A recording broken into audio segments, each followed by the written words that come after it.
shit. Oh, sorry. Good evening and welcome to the Plastic Crack Podcast, the only show on the internet where you get four weirdos sitting around a table, looking at their models going, oh, shit. Yeah. If you're wondering what that was, basically, I've been building some ECW plastics.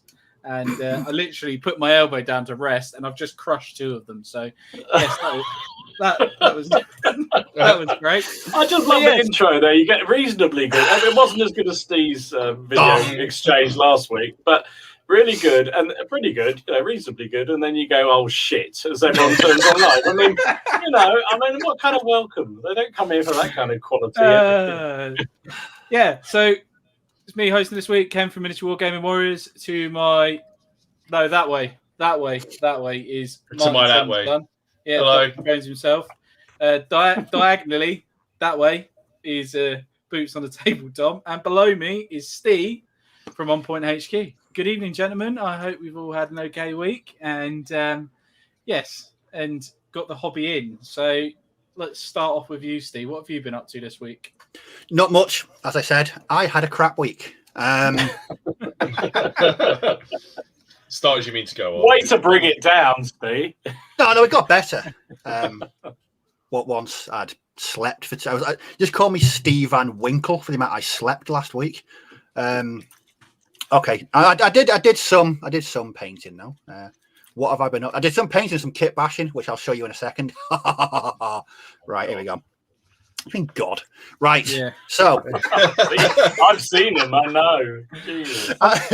As I mentioned last week, Ken and Dom had been sending out subliminal messages to me to get involved in Victory at Sea. So I went out and bought the starter box, and I've been painting them, and they're dead easy, as we have here. Look at that. There you go. You're very sweet. Happy day. That is very cool. That took me 9 seconds to paint. No, I didn't. It's like that long, Steve. Really? You're slacking, mate. Slacking.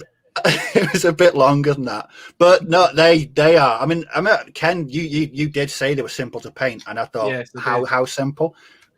Bloody simple is probably the correct way to describe it. You literally try and find the detail, don't you, Steve? You're like, where is it? where I was finding things to try and put some paint on. So I did all three of the kind of the large American ships. There's the Indianapolis. Sweet. I like it. It looks. I don't know if it's just from this angle, but it looks a bit darker, which is nice. I like that. It is. It's because I screwed up the ratios in the greys that I was using. I don't think that's a bad thing. I think that's no, because it gives it a uniqueness, doesn't it? So yeah, I mean, all ships wouldn't be the same color, but that's the Indianapolis. I always imagine Quint from Jaws is on there, given his because the Indianapolis ended up getting sunk, and they all get eaten by sharks. But there's a sort of family. Oh, where we go? There's a family. That's a really poor picture. What the hell happened there? As you can see, the middle one. Yeah, I broke it up by putting some decking on there. It's also a really lighter color, but no, really happy with them. Even though I spent longer painting the water than I did the actual ship. I spent quite a lot today during some very, very boring conference calls with some of my colleagues, trying to put those little sods together, and they are fiddly as hell, aren't they? Why do they make them so darn fiddly? It's that horrible bloody resin as well. Jeez. The bits that made me swear like a lunatic was the rails they put the planes on each side. Yes. Those bits. What the fuck are they thinking of with that? Jesus Christ. I did. The red mist descended. The one time you're wishing for a one cast piece. Yeah. Can I have it in a one cast piece, please? But the thing is, I stuck one on. I think it was on the Indianapolis, and I had it stuck down. And it'd taken forever to get the damn thing in. I thought, brilliant, done it. Walked off to do something else and realised the thing was still stuck to my freaking finger. It was like, no, I had an accident with the first one yesterday because I picked it up and it fell off. One of them just clean fell off. But don't get me wrong, the main ship, the cast of the main ship are lovely. They're really nice. Yeah. Really nice. Really nice and crisp. Onto the kit bashing. So last week we were discussing Turnip 28. Yes, we were. And on explain, come on. it's dead easy. It's wargaming meets. Oh no, it's Napoleonic medievals meets root vegetables. I mean, what can go wrong there? Well, now you explained it. That's so simple. Why didn't I understand that? Easy. So on Friday afternoon, bearing in mind at this point, I was suffering from sort of COVID lurgy. I'd slept too much. It was 45 degrees here. I was melting, so I wasn't in the best frame of mind. So I decided to do some Turnip 28 kit bashing, and that happened. Okay. That reminds me. Have you ever seen the film The Beastmaster? It's like I think it's like late 70s or early 80s. Many. That reminds me of the things in that sort of like have those kind of faces, but they're just big cloaks that they put over and then they turn people to goop. That's what that completely. It looks like the Beastmaster meets Inspector Gadget or something like that. It's just like, what the frig is going on there? Anyway, so that is made from, I think it's a French Napoleonic cavalryman. do you know what, Martin? Do you know what they are, mate? What? Cavalry? French Napoleonic cavalry. No, don't worry. Move on. This is smart ass. I'm gonna. I know smart ass. There's gonna be a moment, and I'm dreading it, where I am actually gonna sit down and do them all, and I've got another 6 months yet, so it's gonna happen. Ken's doing 36 at once. He's clearly got issues. Yeah. Yes. But yeah, I just sat down with that, and I think there's about 6 or 7 different kits and weirdness. The thing growing out of its back is a Skaven's tail with a rat skull attached to it. It's quite cool, man. I have to say, Steve, it is phenomenally clever, but I just still no idea what the hell's going on. But very clever, well done. And with him, he needed a retainer or some kind of Batman. So I built that guy.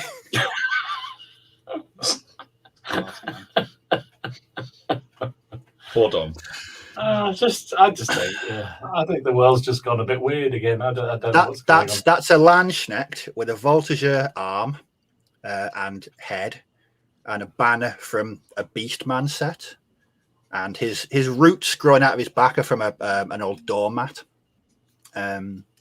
Makes sense. It really does. Obviously. Yeah. Yep. 100%.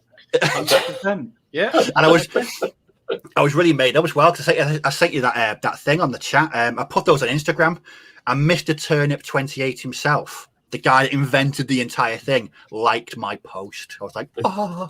The great Baldric, did he? I was hero struck. I really was. Did he basically just create this because like one day he dropped like a model in like some leftover stir fry and it just stuck to it and he thought that looked cool? I thought you were going to say, did he drop some acid? Probably true. All that. Bit of A, bit of B. Then he went his bit spots, and that's what I wrote. PCP. Oh yes, but that was the sum total of my week. Naval warfare and Turnip 28.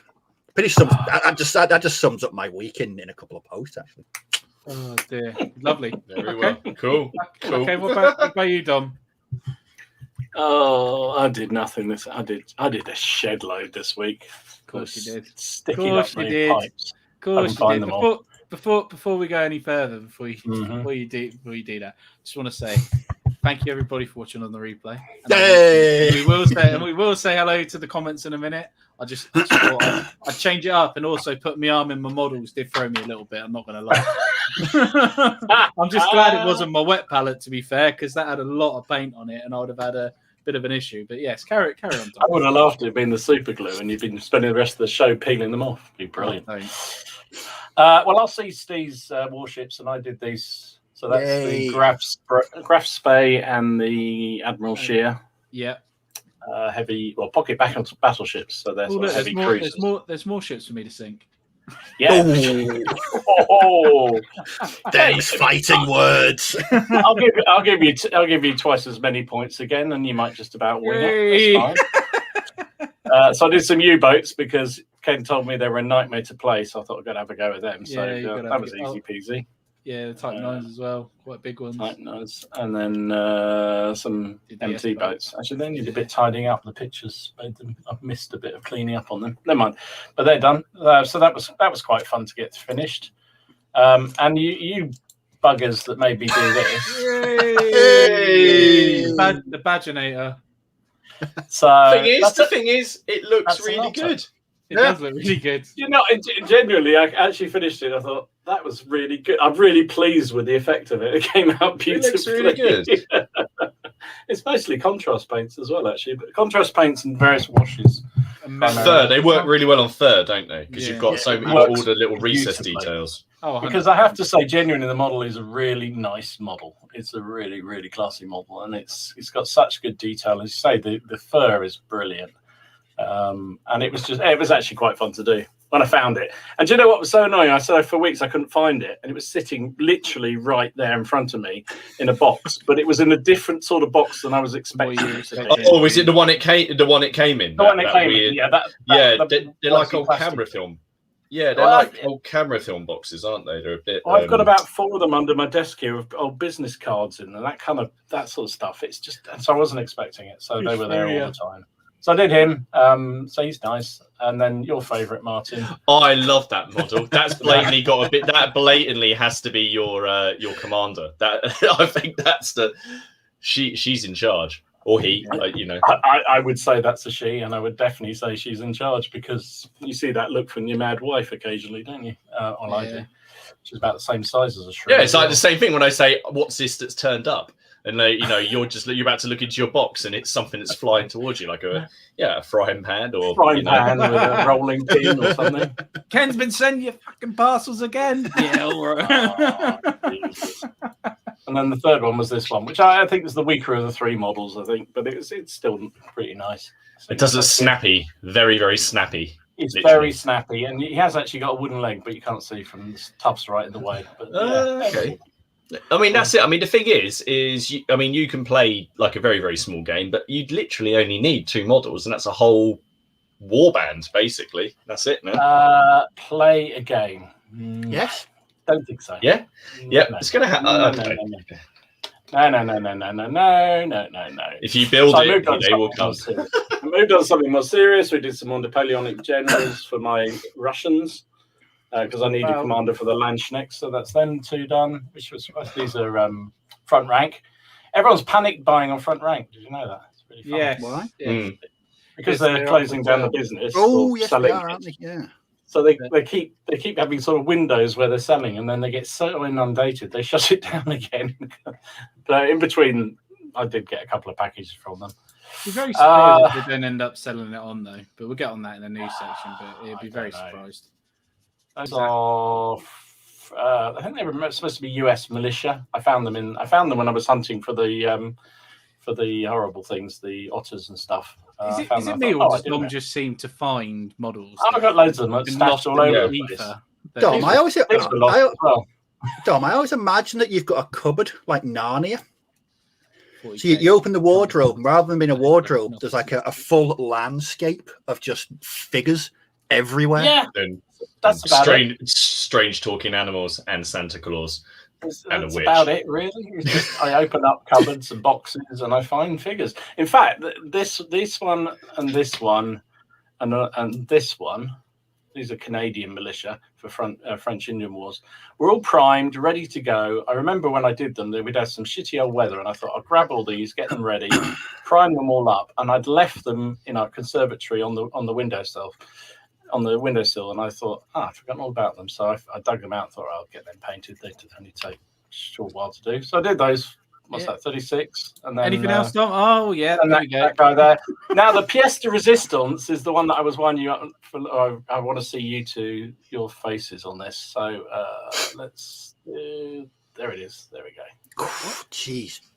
That is yellow. That's a lot of yellow. So that is. That looks like a pizza topping. That's exactly the effect I was going for, because this is Neapolitan Guard infantry for my Neapolitan brigade. And the bit they'll love, because I've bastardized some old guard to make them. I've taken some front rank old guard and I've turned them into Neapolitan, the 1st Velite Regiment. Wow. And that's them. I've I'm had really them off pleased you. with them. No, you can't have them often because I wanted to knacker up a whole load of old guard just because it would upset you two. So that's what I did. Don, Oh, just yeah. out of interest, those the pizza soldiers there, how long did they take to paint? Well, these fellas. It's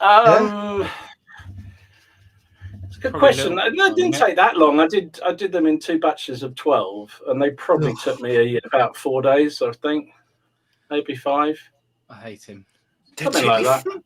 They'd take me 4 months of recovery time just from even considering painting them. You wouldn't even finish them, Steve, so I don't even know where you're going. No, I wouldn't. Yeah. Very true. No, it wasn't that long. They were good. You'd end They up were with just 6 great fun left. to paint. They're just great fun to paint. Front rank figures are so easy to paint, and then I've got that white paint just down to an absolute T now. I know exactly how I'm doing it because I've done so many bloody white uniforms over the Straightforward, isn't it? And then actually, it was nice to have that colour change because normally they have cross belts that are either black or red, aren't they? Black or white. And then have yellow ones was kind of a bit different. So I just really enjoyed doing it. Green plumes and green shoulder epaulets and what have you. So just good laugh. So there you go. That's what I did. So plenty. Days. Martin, what about yourself? Slow week in comparison. Definitely in comparison. So I don't seem to have been getting much done there the last few weeks. I'm just going to blame it the nice weather getting better and it getting busier. Yeah. But you know, it's going to hopefully. The thing is, I've been working on like scenery and like small figure, like, you know, individual figures. But I did finish a couple of things once I can get my act together and find it. There we go. So I managed. So the things I was working on last week were on the stream were the Ishiro models terrain, the Japanese buildings. Yep. So I finished those. So I'm very, very pleased with those. So they've I'm quite chuffed. I'm going to be getting some more of those. I want to get because they do a very cool sort of castle gate and some walls, so you can like easily position it at the edge of the battlefield. So they're a lot of fun to paint, and again, like they're so well sort of molded and sculpted because it's resin that the contrast paints work really, really well on those. And then I suppose the main thing I did was I started painting on a stream earlier in the week, Sir Jacob Astley, and I finished him. Nice. So there's the man himself. So he's going to be my main ECW commander. I have bought a Charles to do, but I kind of think he's going to be more like a diorama at the back. I kind of don't want Charles. I've got a Charles here for you, remember? I thought you had a Rupert for me. Is it a Rupert? Oh, it's Rupert, is it? Oh, I don't know. I have no idea. idea. I based it all around that, Ken, so if you want to know, it's no, so I've got him, and Jacob Astley, he's quite, well, I think he's quite cool. He's like, as far as I can see, the most competent, or one of the most competent of the royalist commanders, and he's the one who at the Battle of Edge Hill did the prayer at the start, which was like, "Oh Lord, thou knowest how busy on my speediest day. If I forget you, don't now forget me." And then he kind of took part in just loads of the battles, and at the end of it, when I think he took place in the last action, which was it Stow on the Wold, the first Civil War. And then he sat in the middle of a town, sat on a drum, and when waiting for them, and when the parliamentarians came up, he said, "You seem to have," or something along the lines of, "You seem to have won. You may now go and play amongst yourselves. Be sure you don't fall out." And look what happened. And then look what happened. But then it was a lot of fun. So I can't show it at the moment because Ken's put a comment there, but there's a water effect underneath that comment.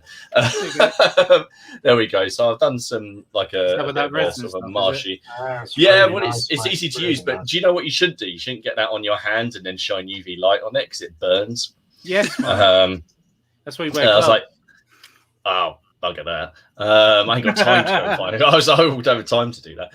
So no, I had a lot of fun doing that. So it's the first of my ECW command bases. So I've got Hopton to do. I have Rupert, and then I'm going to do a Charles-ish kind of diorama. But no, I'm pleased with him. I'm quite. It's a bit of a different pose as well. I was looking at the other ECW commanders, and they all look a bit for the Royalists. Obviously, look rather foppish, and I preferred his pose. And they're all bicorn models on that base. So Yes, I was going to say those pikes are lovely and straight. Yeah. Well, the ones behind him, those pikes behind him are Bicorn, and then the ones that are next to him are Warlord. Are they the ones that? They're the one that drew blood, the Bicorn ones, yes.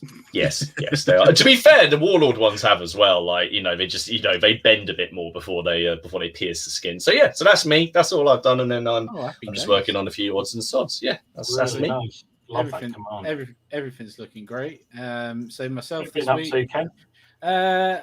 I've been busy. I've been on trains. It's been good fun. You've been playing in the real world, haven't you? Brilliant. Yes, I have. Yeah, I've been doing some stuff for my birthday back in January, so I didn't have much time to do for the hobby. But I'm putting together 36 of these buggers at the minute. Oh, mold lines everywhere. Why not that bad? Why not that bad? Well, you'll probably stick them together. You must be missing mold lines then. You're getting both of them on both legs. No, yeah, mold lines on the front, all down the head. I would get them out, but they're under loads of boxes. Round the arse, everything. Oh, they're a nightmare, the horses. And then the actual people aren't too bad, but the horses were an absolute pain in the arse to clean up. And so I'm putting together 36 of these. But I've taken a bit of advice of what you said, Martin. I've decided to do both sets of headgear. Just because you were saying historically wise they would have worn both anyway. But people tend to put the what's the helmet called? Lobster helmet. Lobster helmet, that's it. I tend to put that more towards the parliamentarian side, don't they? Like round heads and all that. But like you say, both sides. And depending if I'm going to go historically accurate or not, meaning I'm going to have to use the standard. I'm going to do the flag. So it should be interesting. But are you going to paint up that one, or are you going to Is that the stand? Oh no, you've got one there. You can add the flag to. It's not the one with the filled up one. No. The trumpeters, have you have to paint up. So I'll probably do that. But pretty excited about those. Getting those 36 done, that'll be nice because that'll be 3 troops of cavalry. Then I can move on to doing the actual pike blocks themselves. Yeah. Because that's the bit I really want to do. So why did you start with cavalry? Because I wouldn't want to do the cavalry. Okay. If I force myself to do the cavalry, at the end of the cavalry, I might feel burnt out, but I'll still want to do the pikes. So if it's the other way around, then So I'm doing the cavalry first. Interesting. I don't know, because I always start with the Yeah, I normally do. But... And if there's a treat, you do some artillery, and then a few more infantry, and then you go and do a cavalry. Or yeah, I've got some artillery to do as well. So of course. So I went to Oliver Cromwell's house on Saturday, and they sell pike and shot, so I've got another cannon. Because it would be rude not to, yeah. Well, it would be rude not to. I should have taken my little royalist standard there and put him on the sign outside and taken a picture of him on that. But I don't know. I think I might have upset. There seemed to be some quite, should we say, what's the right word? Patron. No, not patrons. I can't remember. It's just some local. The people who work in there seem like they're really into it, so I don't want to upset them. Zealots. There we go. Zealots. There you go. That sounds like you were name dropping. Oh, went round to Oliver Cromwell's house the weekend. Yeah, bit like our friends the Perrys, like that. Our friends the Perrys. It was a shit party round at Cromwell's. He didn't have much entertainment, did he? No. Crap Christmas Day. Miller's saying we're parliamentarians. Yep, that's what it's all about.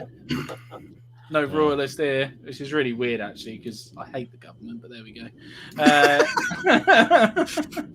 This podcast just took a rather odd turn. Yes, not necessarily just this government, just all governments. But yes, we won't get into that. Brilliant. Ken the anti-establishment. That's a weird leap when you've been talking about bloody cavalry with snakes coming out their asses, for example.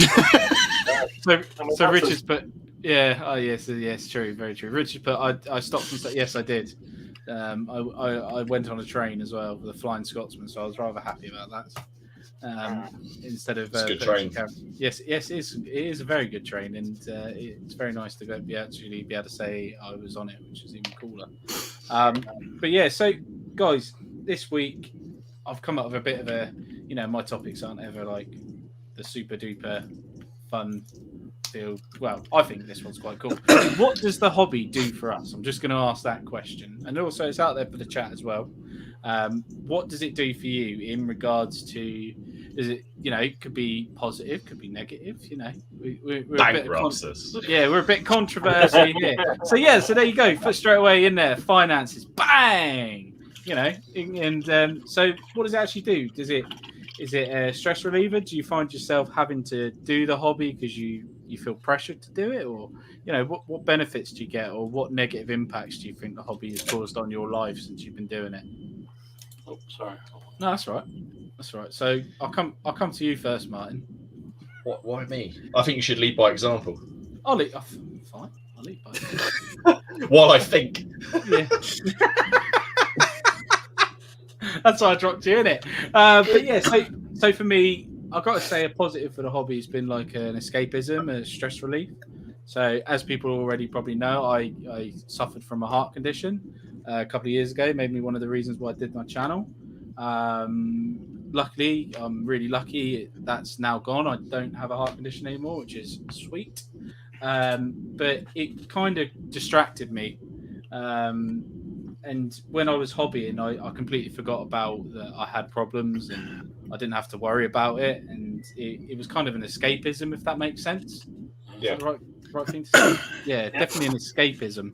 And it gave me sort of like purpose, and I could see things developing. And it also, it made me meet you lot, which is really cool. Is that one of the good things or the bad things? I'm not quite sure. I refuse. I should plead the Fifth Amendment on that. Because I refuse to incriminate myself with. I shall answer no comment.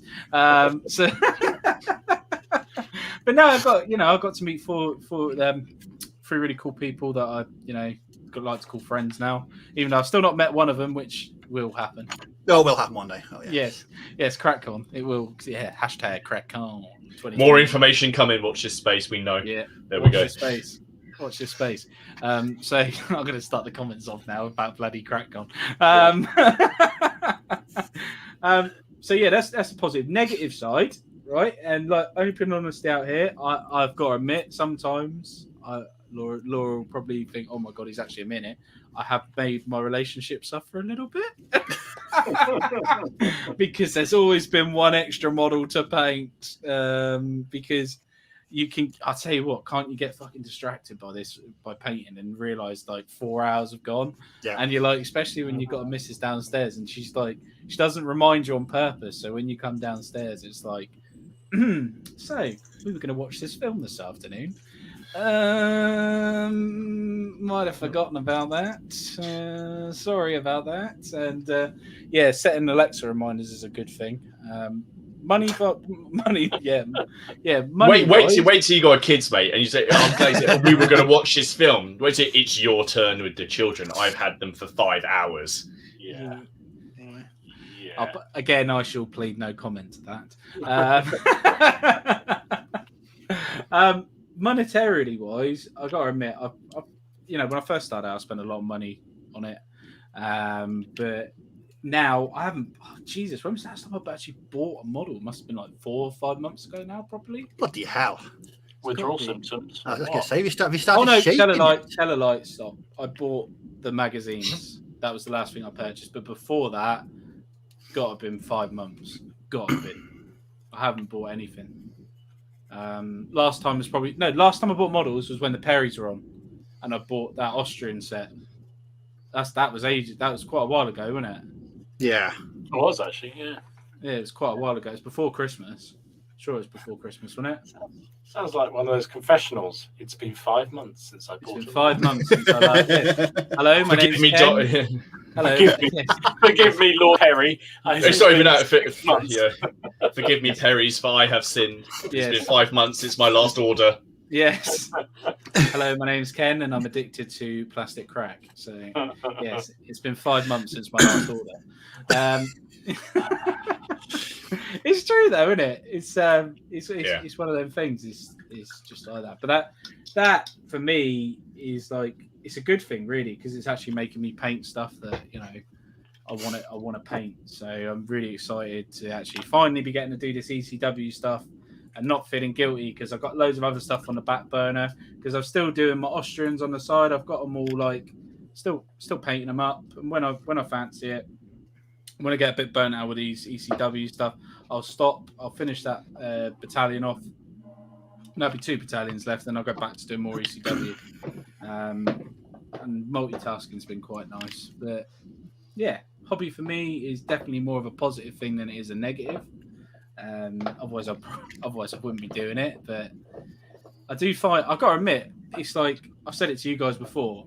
There have been on occasions where I get hobby guilt, where I feel like I should be doing something, just anything. Like I think, oh man, I should have painted up, or I should have built these, or I should have done that. I've been playing video games instead, and the hobby guilt creeps in. But at the end of the day, I do have a life outside of the hobby, and I do have to remember that. And that's one thing that it's a bit of a negative, really, is remembering actually, you actually do other things. Yeah. In your life. It's not just sit here and just paint models all the time. You'll get to a point and you go, those things are less fun. Yes. Yeah. Well, I did. I got to a point where I was doing my French. Well, no, I just did that for 6 months. I didn't touch my PC for about 2 months. Yeah. It just you get those swings and roundabout moods, I think. But at the minute, I can't stop playing that fucking game. At the minute, it's Hell Let Loose, which is like a World War II tactical shooter thing, and I love it. It's just so tactical, and it's making me want to do bolt action as well at the same time. And I'm like, I've got too many things to do, and there's just not enough hours in the day. But that you just wish that one day that Euro Millions ticket's going to come through come through on you. And is that going to let you buy more time? It will let me buy the Perrys. So I was going to say, you just buy the Perrys en masse. I'll just buy them, and I'll be like, right, can you develop this for me, please? And right, I need about 5 different painters, and they can paint all the stuff, and then we'll just make a massive table, and it will be amazing. Heaven. And can you set that table up for me, please? Yes. And while I'm sitting here being fed grapes, can you please just... Yes. Yeah. So got a lot of cool comments coming in at the minute. So just through that was... so SJM66 saying, neighbourly feel likewise empty boxes stuff when I really get around to one day. So... Sorry. Excuse me. I haven't got a COVID cough. It's not a COVID cough. So Joshua was saying he started off as a way of I can't even read that word. Actualize. Yeah, actualize my hobby obsession during lockdown, and has now progressed into more social aspect after my hobby time. Is browsing websites and sharing. Yeah, it's very true. Yeah, that is quite a nice thing to do as well. Mm-hmm. It's like spending time to actually go through different hobby sites and seeing what's coming out, which obviously we got the news for later. A little surprise on that. Yeah. So lazy part of paints, but okay, my missus in the room, by the way. That's yeah. Please don't drop us in it. Leslie's saying that Laura's taken all my cards. Technically, no, I gave them over with consent. So you're half right, Leslie. You're half right, but no, she's got them with consent, which is fine. Because I've got to admit, I don't know about you lot, but I can spend some money if I know it's sitting there. I'm definitely a spender rather than a saver. I had never noticed that. I had never noticed that was. I had noticed, and I'm so surprised. Sorry, I'm shocked. Ken, I've got to say that was a revelation. Consider me very stunned at this revelation. I know. That's his stunned face. Yes, GP's got it. It's a great thing to do as a couple. The wife and I are both massive tabletop nerds. You're a very lucky man. Yeah. And all kinds of assembling, painting. Oh man, Jesus Christ. We can all dream. We can all dream, sir. We can all dream. Although, I don't know, all the time, would you? I don't know. Be very careful what you say. Yeah. It's right, she can't hear it at the moment. She just hears the laughter from downstairs. Yeah. It's fine. It's fine. Shit, yes. So Miller's put, definitely never a problem with wanting to play games. The hobby is exactly that. It should never make you feel like you need to do something as you haven't. Absolutely. Yeah. He's playing with toy soldiers or counters or cardboard or something. It's not real. Could have a real life out there. Leslie's put, am I saving for my garden studio? No, Leslie, my new house has a studio, very luckily, which I've kind of decided to take over. So yes, my new house will have it. Just please don't fall through house. I'll be so depressed if that happens. Like, it was there 1 second, now it's gone. So yes, but no, yeah, it'll be fine. It's fine. But yeah, so no, that's my side of things. So now, Martin, you've had some time. Right. Okay. All right. Okay. So what's the hobby done for me? The hobby is a big chance for me to relax.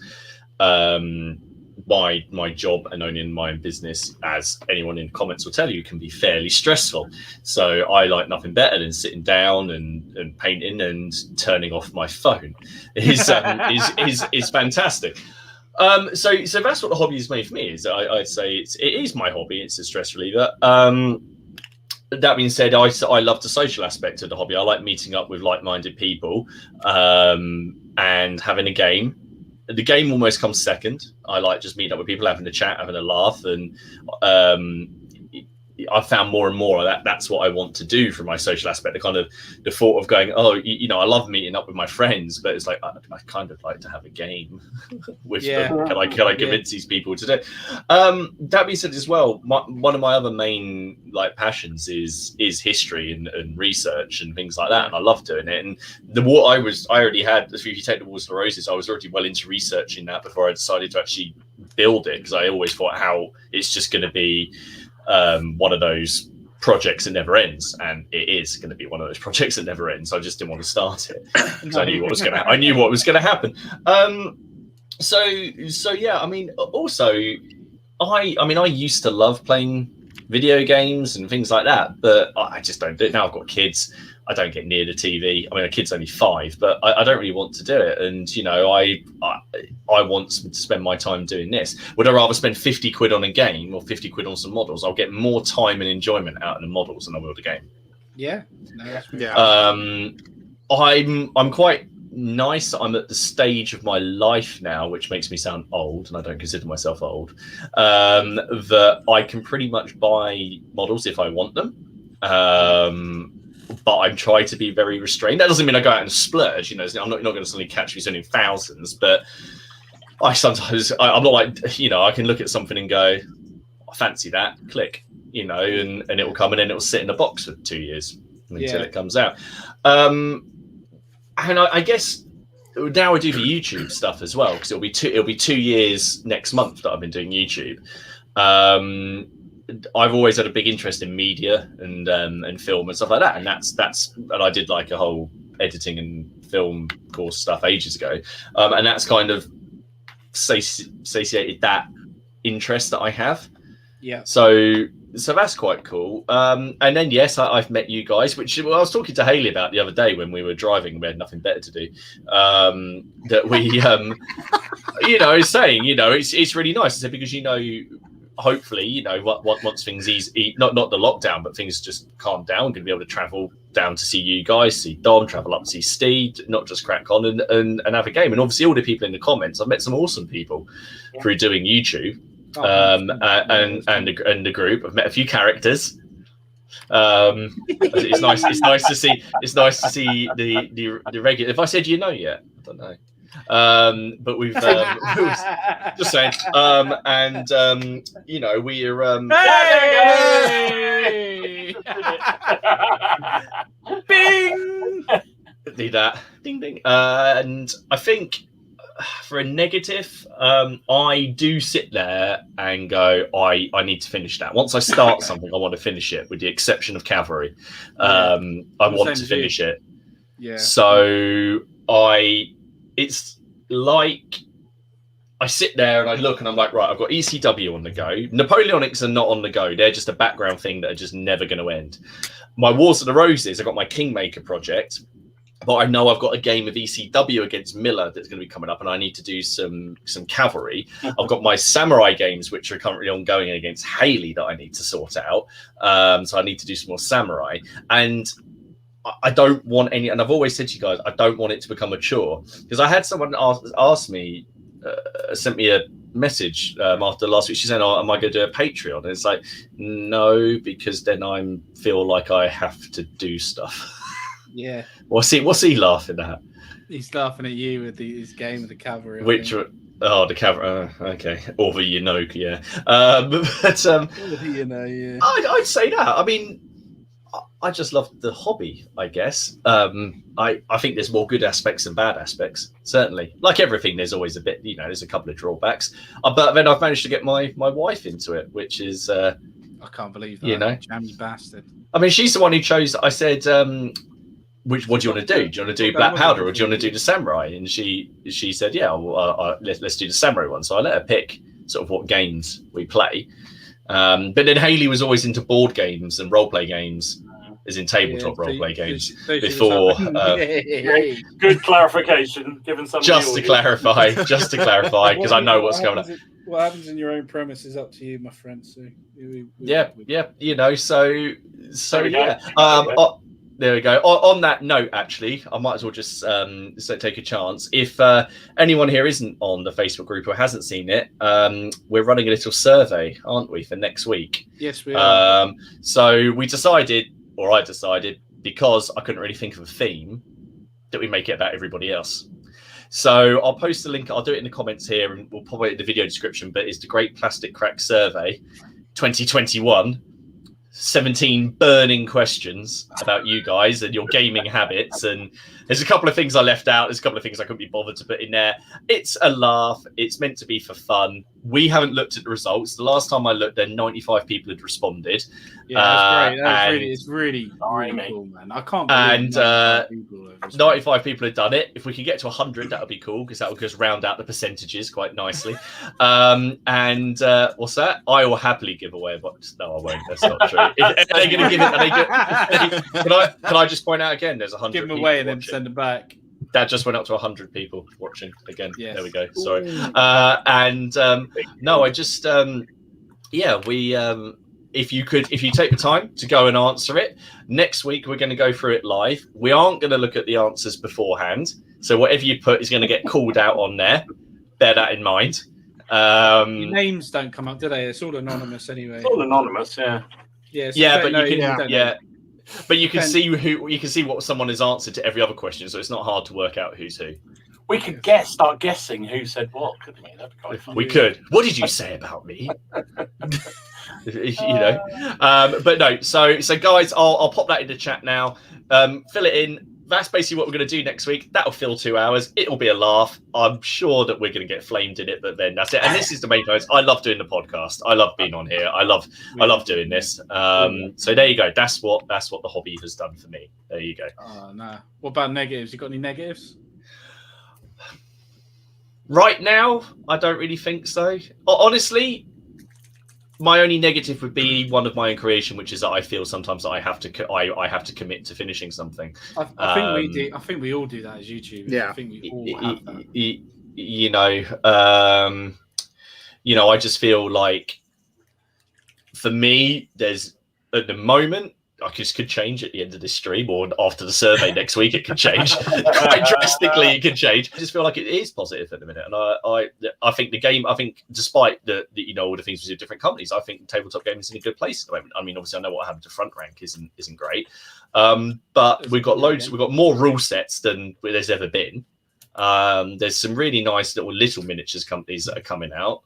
And I feel a little bit like we're sport for choice at the minute. So yeah. I agree with you. I think it's good. The survey's really cool as well, because you can there's other things in there. Do you know?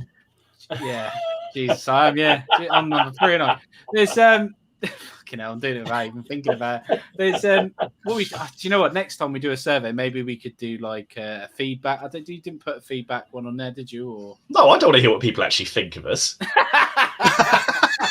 Yeah, but do you know what? Can we live in the sort of What's world wrong that we with think you? of our loved What's ones? wrong with We you? know the truth. I think Martin should cut his hair. I think Ken should dye his hair. I think Dom should act his age. I think. I thought you were going to say grossing hair. Can you imagine? Can you imagine? I'm sure because we're not going to look at it. I'm sure that there's going to be ample comments in there on it anyway. So we'll find out. But no, it's only for a laugh. If you want a feedback form, I'm sure Steve worked in complaints, didn't he? Yeah, Steve deal with that.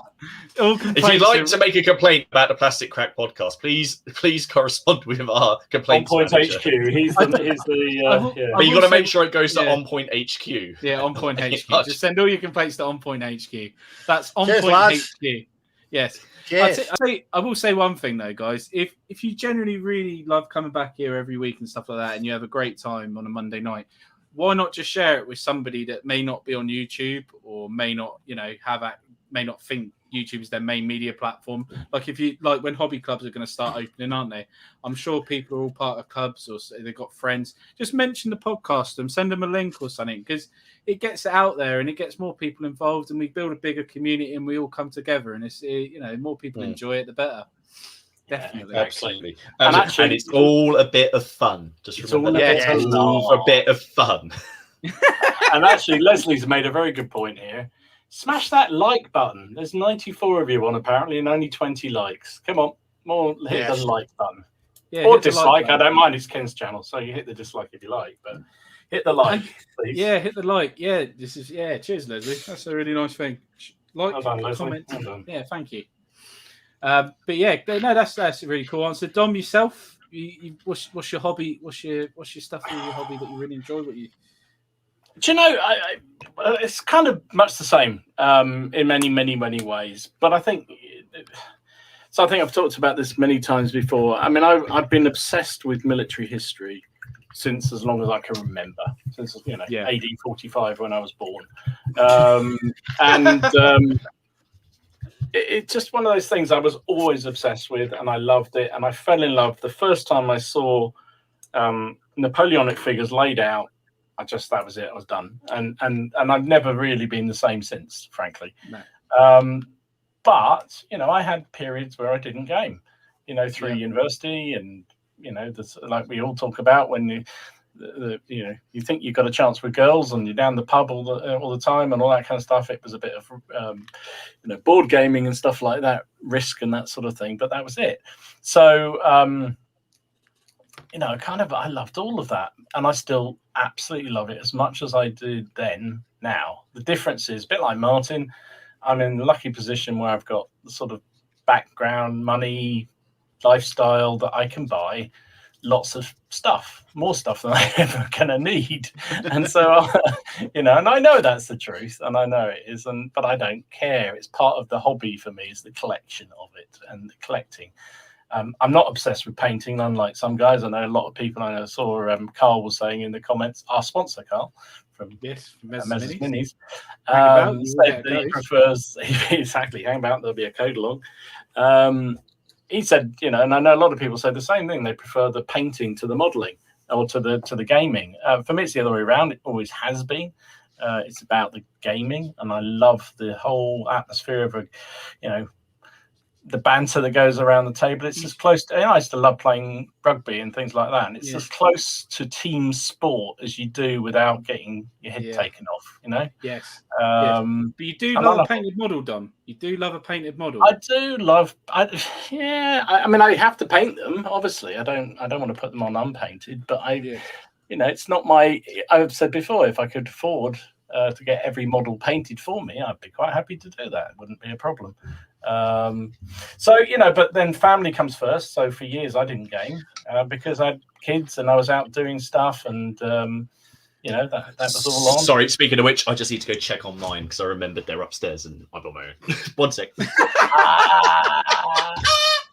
Call social services quick. God, social services. He's left his kids. That's case in point, though. Perfect. I mean, I'm admiring Martin carry on doing this for young kids because for age. I mean, I used to play, but then again, it's a bit like you guys were saying. It's an out. At the end of the day, when you've had a hard day at work and then you've looked after the kids or played with them for what have you, and then everyone goes to bed and you've got a couple of hours to sit and paint.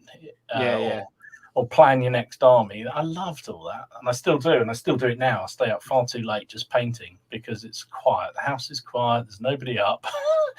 Yeah, just love all that sort of thing. So yeah, I still love all that as much as I did before, and hopefully will do for the next however many years I continue to do it. So until they carry me out in probably a Perry box with little fluffy stuff all around it. Probably. Negatives, I don't know really. Negatives, I mean, I suppose at times I've overspent, that's for sure, when I couldn't necessarily afford it. Which, but then I don't know really. I don't think there is anything really negative. I've loved every minute of it and still do. It's not impacted your life in any way that you regret, or no, because I never let it, Ken, to be honest. I mean, it's always been family, kids first. And I still go out. We go out and do stuff. We go off and, for weekends out. We go to some friends. So we go away when we can. So it doesn't change any of that for me. I'll just take a book and I'll take, sometimes if we're going away for a while, I'll take a box of figures and make them up in the evening, that kind of stuff. So, it doesn't stop any of that for me. No. I got to admit that was my problem when I first started doing the hobby. I was a bit obsessed with it, and I think I've learned the balance now of like when I go away. Yeah, I might spend a bit more time with a rule book, but I'm still getting the hobby in, because it's not just playing and painting is part of the hobby. Everything's part of the hobby. Just making the miniatures up is part of the hobby. Everything is part of the hobby. Yeah, exactly. I mean, as a kid, I used to be this kid that when you were driving off on your family holiday, and I'd be going, "Cool, that's the perfect position for an anti-tank gun to ambush some tanks." That or how would I attack up that hill into that? So I was sad like that all the time, always have been, and so this is just a major out for me to do it. So I love it, and I wouldn't change it. But eventually, I guess I won't be able to do it. But hopefully, that's a good few years off. Oh man, that's really cool. And what about yourself, Steve? I just love painting. Yeah. It sounds ridiculous, but I absolutely love painting. Best time for me is when I finish work for the day, have my tea, spoke to people, and I can sit down and I think, right, I've got three hours now to me, stick some music on and just paint, or just kit bash, or just lose myself in that sort of that whole hobby thing. Yeah. And that's what I always look forward to. Like Dom said, in a previous life, I worked quite a stressful job, and I used to switch off at 5 o'clock every day, and I'd go home and I'd paint for hours because it centered me, it relaxed me, and I just loved. I thought that's a Sunny Girls at first. I had to put it there. You filthy bastard, honestly. But no, for me, it's the creativity side of it as well. I'm quite a creative person, so I paint, I kit bash, I play guitar, I write. I do, I've got quite a few creative outlets, so to speak. But for me, painting it's just the one thing I really, really enjoy about the hobby. Kit bashing. I mean, the other week, remember when I started the US Airborne project? I started work early so I could finish at 3:30 on a Friday. So I was that excited to start this new project. I actually finished work early because I was crazy, isn't it? I was just so looking forward to it. I remember finishing and going, went and got a drink, came in here, and was just. But anyway, in 15 minutes later, I was covered in glue. I was chopping bits and pieces. It was just. But for me, that's the hobby. It's that whole. I just love painting and kit bashing. And I think I'm the opposite to Dom. Is that I don't play that many games. I mean, I'm hoping to because I've had withdrawal symptoms over the past year or so, and I've barely played anything. But I don't play as many as many games as I do compared to what I paint, if that makes Yeah. any sense at all. Mhm.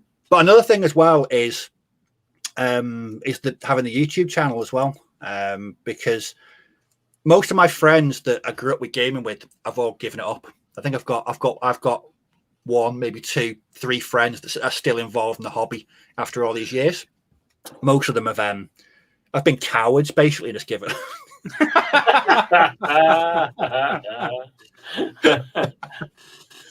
They'll hunt me down and kick the shit out of me. Anyway, no, I lost my train of thought. Oh yeah, so getting You were calling involved your in friends cowards. yes, that was Yeah. it. Cowards. So getting involved in YouTube, and that just opened the community aspect of it up so much. And I can honestly say, I've met some truly wonderful people over the past sort of 2.5 years. Yeah, it's been. I when I first started doing YouTube, I don't know if I was the same. I was dead hesitant about starting a YouTube channel. Yeah. Because I just thought it's a bit toxic, innit? I'm not going to look forward to that. But I was so wrong. And I've barely experienced any negativity in the hobby. I would say the past 6 or 7 years for me, I've been the most I've been immersed in the hobby throughout the past 30 years. Yeah. And that is through getting involved in bolt action, and then getting involved in the community, and meeting people through their channels, watching other people's videos, getting to know them as well, kind of outside the community. Yeah, it's just there's so many positives. I really don't think I've experienced any negatives. But for me, it'll always be the painting side. I try and do you ever try and explain to people what it's like to just sit down and paint for a couple of hours by yourself? Just you and your figures and your paints. Do you know what, mate? You hit a question there, because look, fucking hell, I've just done a domino effect. Fuck's sake! Look, they've just all literally gone like, I'm not fun. And that was it. They've all gone now. Oh, now I've done the camera in. Lovely. Let me just sort this out. Sorry about that, Steve. I've just ruined your moment. But yeah, I know exactly where you're coming from. It was with Laura. I tried to explain to her. I tried to tell her and try and get her to understand actually what it does for my mental health. I'll tell you something. Massive thing for my mental health when I was going through a really tough time. Escapism is huge, and I never thought I'd suffer with mental health. Generally didn't, and I did. And fuck's sake.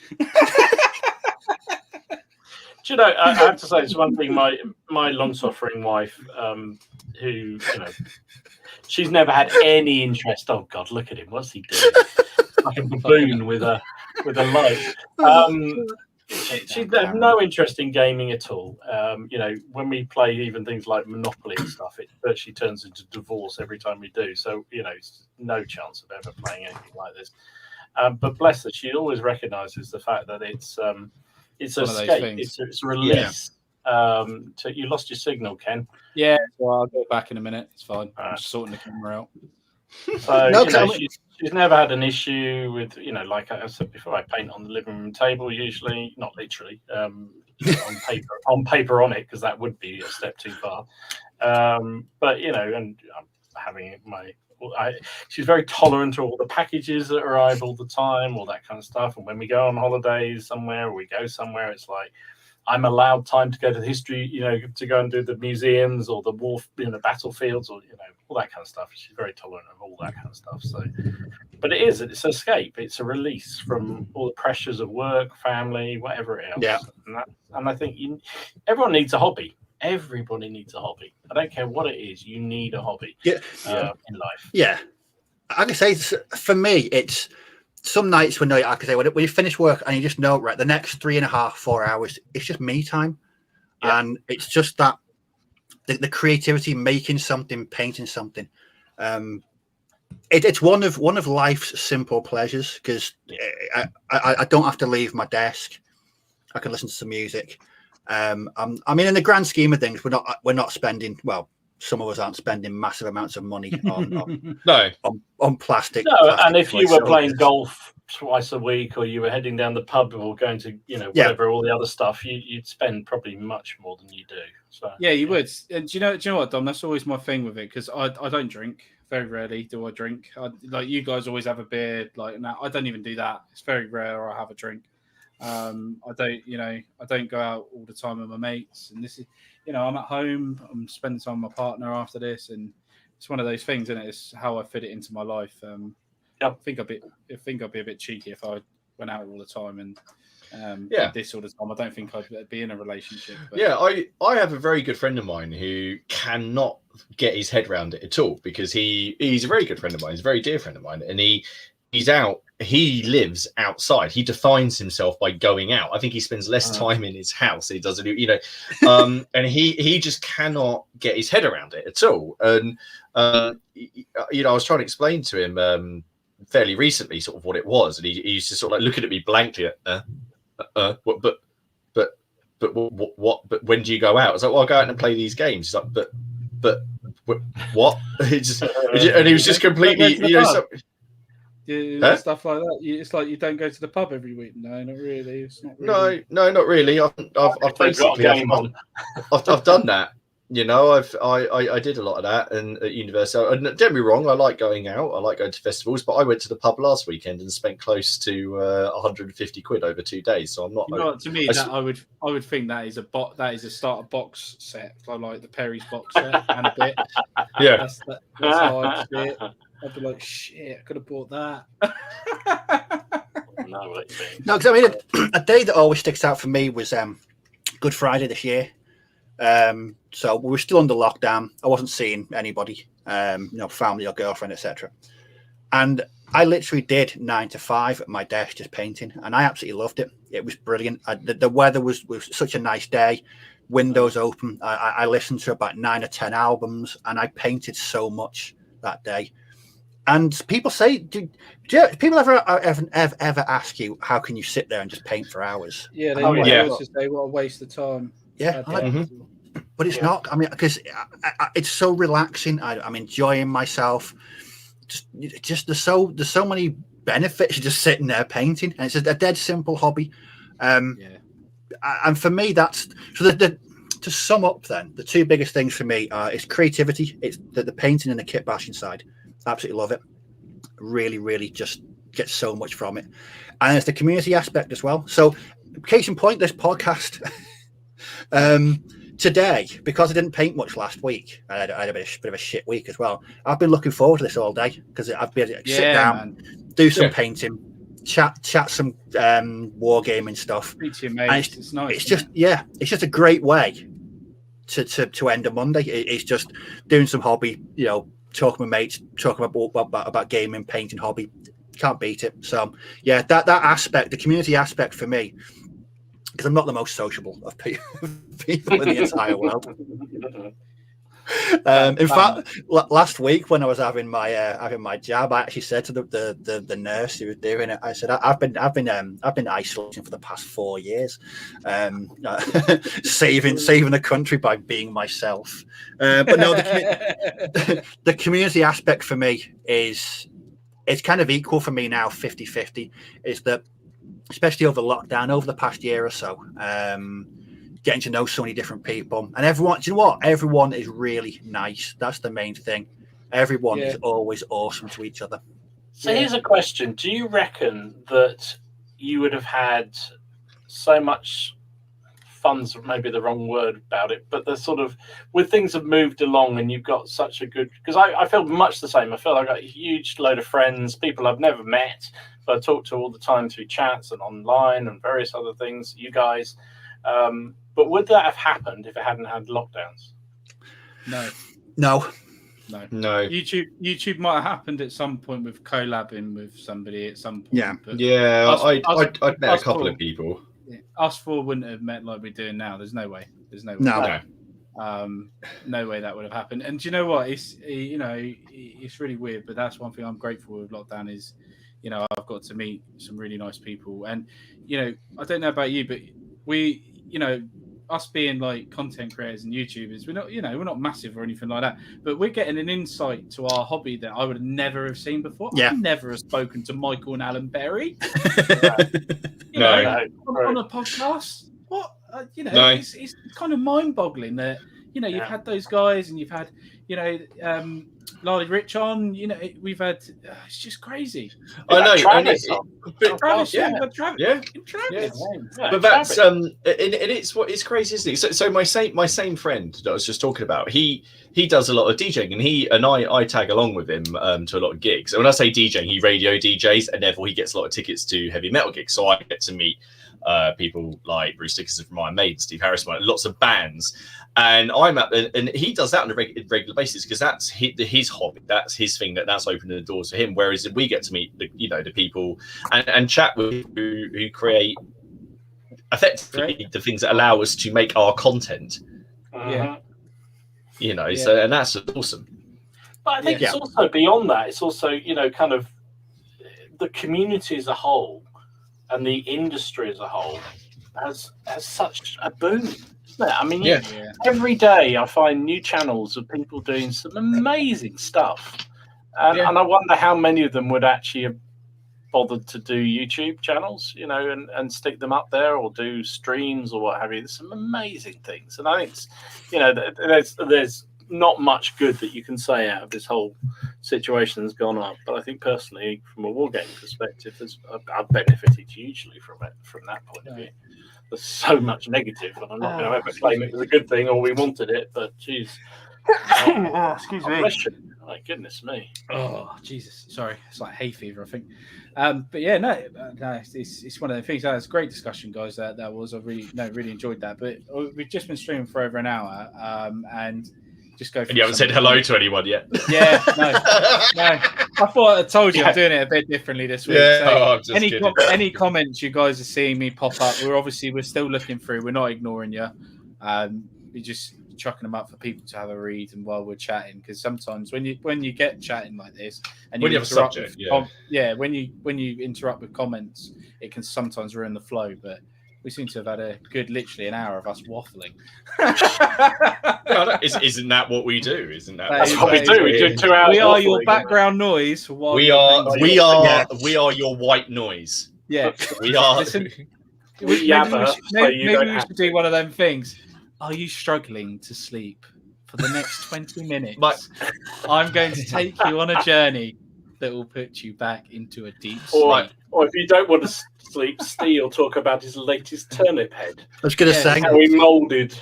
I'll do Turnip 28 ASMR and scare the living crap out of everyone. My daughter has one of those things where you can record like a bear. You can press it, but you can record messages. You could just do the plastic crack for a bear and just us waffle on. It sends kids to sleep. Perfect. My goodness. That's a cool question. We'll come on to that after Carl. But remember, we are sponsored today by mezzorsminis.co.uk. He does have some restock of V&V Avonpost. He's got some Irish stuff in there as well, isn't he? And he's got 54 mil he's doing at the moment. Make sure you head over to his website. It should be linked down below.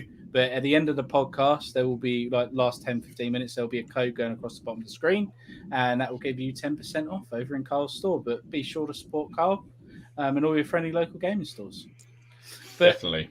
It's definitely coming to, what time is it now? 10 past. Yeah. Okay, guys. So for that now, we're going to move on to this lovely section of the week.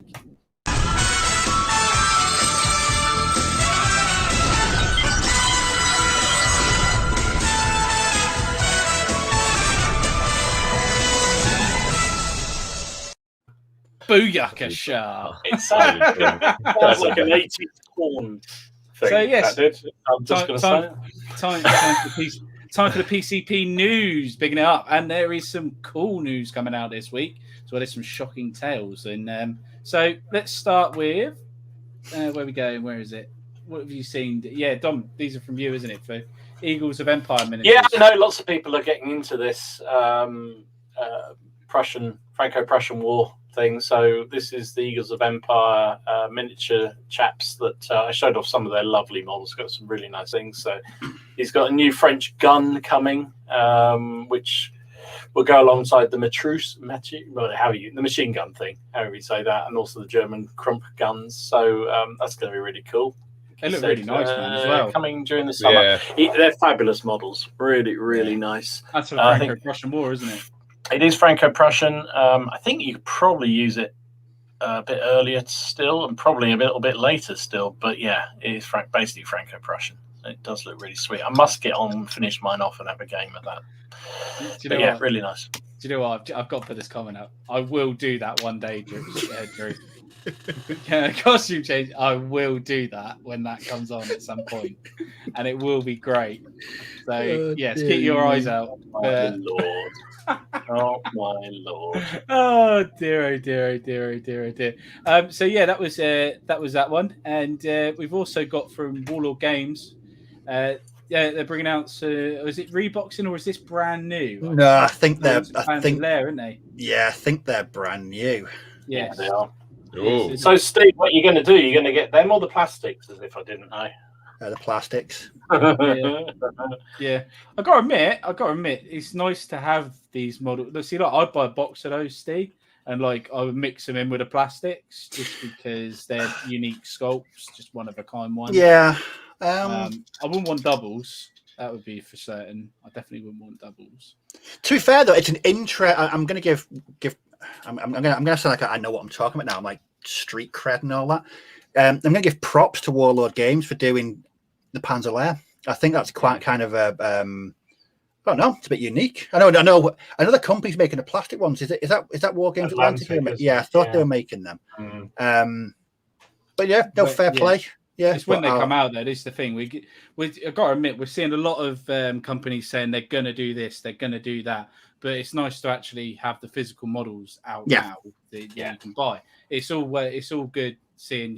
We're gonna buy these. But I have to say, one of the good things about Warlords is they don't tend to have that great long preamble, do they? They'll tell you, and about a month later, it's there. Here it is. Yeah, here it is. 100%. Yeah, no, definitely. Which is kind of nice because you get your juices all excited about something, and then you think, oh, hang on, it's going to be a year away or something like that. Harry's are the same. They don't even tell it's coming, and it suddenly appears. It's here. Yeah, exactly. It's here. So bolt action again. They're doing a supply drop box. It looks like Operations Wi-Fi. Yeah, this is I guess it's that alternative thing that you were looking to do at one point, Steve, weren't you? The what's it called? Oh, Conflict 47. Yeah. It's interesting. Have you read like the small print on this? So each month they'll bring you a new bolt action supply box tailored to meet a monthly theme. So it looks like they're going to do themes every month. Yeah, well, the first one they did for June was American D-Day bolt action. Yeah. And I thought I saw they did a German one, but maybe I just confused it for this one. But yeah, I think it'd be interesting because do you reckon they'll do a black powder one? See how this goes, and then they might. But you get a lot of models for black powder. But then you're going to get a lot of variety. But the thing is, like black powder armies tend to be a lot bigger. So would you want something that is a different theme each week, and you just end up with lots of packs across lots of. So you got a pack of Prussians, a pack of British, a pack of Yeah. It's true. I mean, I think you're probably right. For bolt action, it works better. But I think it's. I think it's good of them to do it that way. I thought my biggest thing about all the crap they were giving out in the first couple they did was just like it was just so random. At least you're going to get something that's, roughly useful. If you're into Conflict 47, there's going to be stuff in there you can probably use, and that's Exactly, yeah, precisely. And then we've got the Inter-Allied Commandos, the British Commandos as well. So they've updated. Their. Steve's having a little moment for himself there. He's a happy man. Yeah, so they've just brought out obviously the British regulars, and they now they're doing the Commandos, which is really cool because they're all updating their sculpts. Yeah. Which is fantastic news. For you guys who are thinking about doing Royal Marines.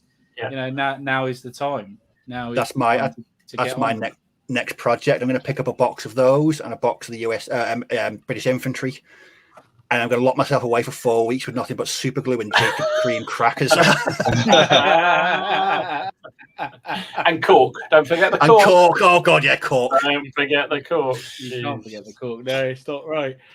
Oh, excuse me. So very, excuse me. So we've also got some other news with where is it? There we go. Claymore. Oh Castle. my goodness! Scottish Wars of Independence. Yeah. Look at that bloody! Look at that livery. Look at it. Now, these went on sale tonight Yep. on the Claymore casting site. Yeah, I mean, they are. Look If at they come- that. If generally, right, say someone actually offered to sell those to me, and they said they were £100 for both of those models, I would, if they were exactly the same as that, I would buy them without a heartbeat of a drop. I would have bought them. They would have been. They would have They been. 28 mil. Yeah. Yeah, the 28 mil. Look at And there's detail on the these. Philip. So that was Edward, and this is Philip, It's the French, yeah. the French one. And Mikey, oh, blimey, they're good. so if you want them, get them because they'll sell out bloody quick because they're Claymore are very nice. they went up on. I think they're the finest medieval set you can buy. So who was it? Edward? Did you say? So Longshanks, the first Yeah, one. Edward Longshanks was the first one, and then that's Philip. No one mentioned the film. No one mentioned the film. okay. But it's also, I think the No, new that's fine. cavalry have gone up as well, Yeah, Oh, okay. they're and particularly they look sweet as nice. well. They Yeah. are particularly nice. Oh, I have a cavalry thing, a new cavalry news thing. I don't know if Ken was going to sort that. Yeah, I will get. Yeah, it's all right. Okay. Is it- I'll let you come on to that. No, that's cool. That's cool. No, that's the guns. I was. Oh, where are we going? No, I've lost your cavalry thing. Find it, Martin. Quick. Boom. Find it. There it is. Oh, they're nice. So, Steel Fist Miniatures restocking, and these are two new samurai sculpts of mounted samurai archers. But check out that guy on the left. He's loosing the arrow. Yeah, So the arrow's looks- molded, leaving the bow. Yeah, I that is love that. That They looks have good. also got a. They've also. I know. I mean, coming in. Basically, I'm getting a complete mixture of stuff at the minute for Test of Honor, and they make some lovely models and packs. They make some crazy stuff. And Steve, I know you don't like metals, but you've got to get some of their Landschnecks. They are their headgear on those Landschnecks is insane. Just for your generals, the cannons. Have you got any cannons yet? What the hell is that? That's me banging a water bottle. Don't worry. No. I thought it was, maybe I could make out it was Steve playing with his codpiece. With what? but, Playing with his. Steve, have you got a cannon? Have you got a cannon or anything yet for your Landschnecks? I've got the hand cannon one. No, I think you've got to check out the Steel Fist Miniatures cannons. They are amazing models. They look stunning, but they are all metal. And I know your internal hatred. But they've just restocked all of their late medieval stuff. And for those people who are into their late medieval, their Wars of the Roses and that, you can use Steel Fist Miniatures for that because those European armors were used in the Wars of the Roses. Then I used them to represent my commanders and the better off armed people. So they're well worth checking out. I know those models. I think it's £9 for those two, which is weird, but they're lovely. They are very nice. You wouldn't probably. I can't see people like building massive units of them, but I think that's pretty cool. So, another bit of news: Bavarians from War Games Atlantic. Yes. So they look really nice. They do look really nice, but again, I think reference to what we were saying before. These are coming soon, later this year. So we'll see when they appear. But they do look lovely. And again, I know a lot of people are into that sort of Franco-Prussian, Austro-Prussian, Prussians against everybody period. And these would fit in there. This sort of time periods between the Napoleonic Wars and World War One, isn't it? So yeah, basically. It's Essentially. isn't it? It's sort of It's when Germany became Germany and Italy, that same period when Italy became Italy. Yeah. Basically, Europe was changed to how it pretty much was for the next, until now. Yeah. No, exactly. So Rubicon, which is really nice to see. They've bringing out a load of new a load of more kits. I know people love Rubicon. I do. I've got to admit, those trucks, they're British trucks, aren't they? So, Note mine and Dom's just I have no interest in them. Every time I make them, I mean, they are beautiful kits, but I'm not a modeler, so I really like my models for when it comes to my tanks and things to be bang. Like I don't mind spending time with a model kit with a tank, 100%. And the trucks and that, I'm very much they would be very nice for Market Garden. They'll be very nice for that. They're definitely. I need to get some Jeeps. Yes, I was just about to say. I could for my my US Airborne. I can only have Jeeps as transport and tows. Yeah. So I've been looking at the Rubicon ones.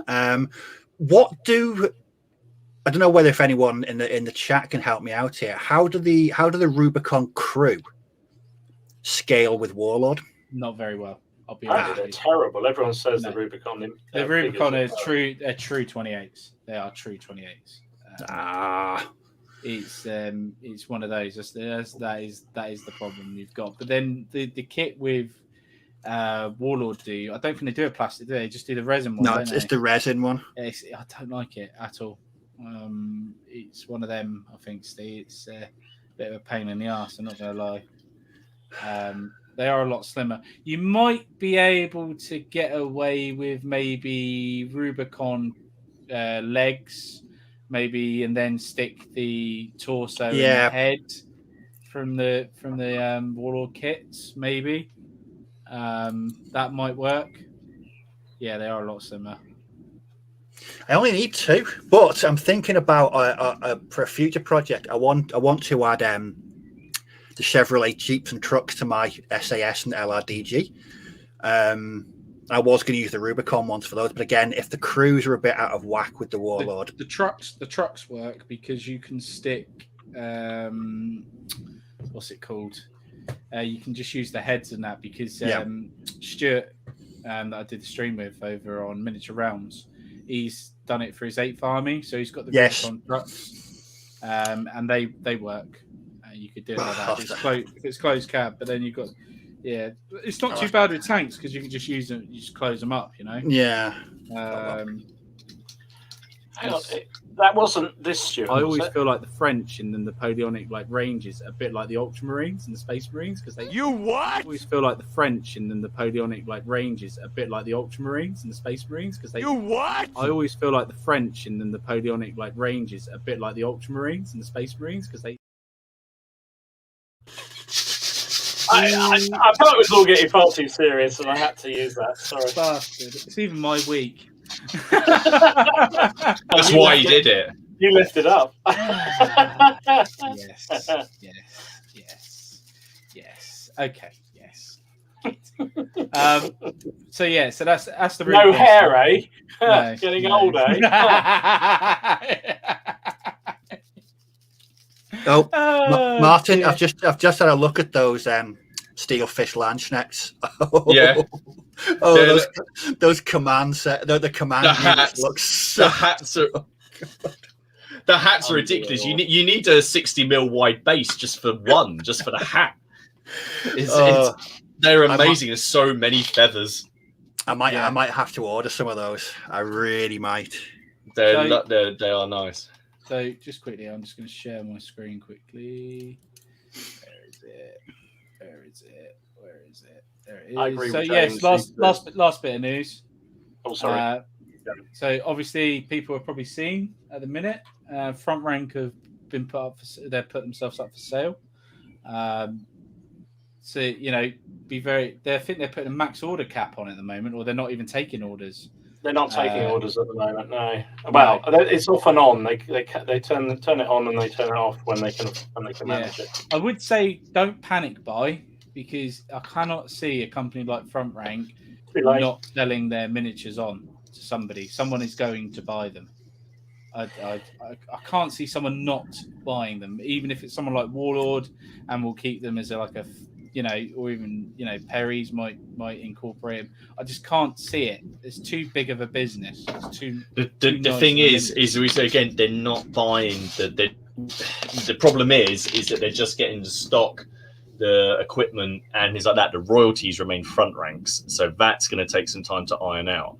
So what now that may change, but And you know maybe you got to part work of the that out. negotiations, isn't it? But as it stands at the moment, you would be effectively you would be paying royalties to from, you know, as a sculptors. And I'm saying, you know, sculptors should be recognised. But they're asking, what is it, 260? I think was it 260? Something like that. Yeah, Something like that, 260k, and you know, and on top of that, that's for stock, asset, and something like that. But the royalties and the name remain that. So you could take that. I don't know if he's going to carry on doing any sculpting or anything, but you know, it's a bit of a weird, But like you said, Martin, you said you know, and you're quite right. They said their books had orders about £100,000, something like that, in the last year. Yeah. But that was like lockdown, and the orders would have been phenomenal. So basically, you know, it's I don't know. It struck me as I didn't see it as a particularly great deal, but I'm no expert on these things. But the thing is as well, and not to slag it off, but someone who look at £100,000 turnover doesn't mean £100,000 profit. No, exactly. You know, and someone like he's going to want to buy a profitable company, and hopefully they will. I think that someone could get that, and they could run with it, and they could do something great with it. I really do.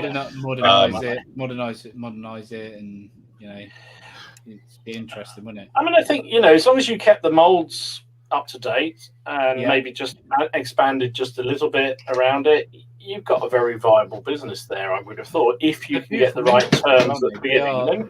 Beautiful miniatures, everyone loves them. But yeah, I don't know. Someone's just asked a question, and I just wanted to bring it up before it gets lost in the chat, because that does happen. So, Kaiser says, hello, he's just starting to get into World War II mini wargaming and painting. A nice relaxing quarantine hobby since he's cheap. He was curious where a good place to order 15mm or 10mm World War II minis is, and he's in Canada. 15mm. You can't go wrong with Battlefront. You get a lot for your a lot of bang for your buck without rehashing a used phrase. What about Peter Pig? Does Peter Pig 15mm? Do they sell World War II? They're still around. They're still around, yeah. So yeah, Peter Pig, Battlefront of plastic though, and you get so much in those boxes, so much. For 10mm, look at Pendraken. They do 10mm metal figures. Or go 12 and get the Victrix. Where did he say? Where did he say he was? Canada. Yeah, Victrix have got a distributor in Canada, so you won't have to order them from the UK. I'll give me 2 seconds, and I shall get you the website from Victrix's. If you look in the comments now, you will see the distributor. Oh yeah, Plastic Soda Companies are a good option. Yeah. Yes, that's a good one. Yeah. That's a good one. But that toysoldiers.ca is Victrix official distributor. So they'd love to paint 28mm, but they're so much more expensive than 15 and 10mm. Yeah, absolutely. The 12mm from Victrix, they've just brought out a new set as well, which is really cool. What was the bloody new ones they've just done? Americans. Yeah, it was, wasn't it? It was Americans, wasn't it? I think it was Americans, yeah. Yeah. Let me just look on their website. Yeah. Yes, US Infantry. Yes, that's right. That's right. Yeah, so they've just brought out US Infantry. They've got British and they've got German.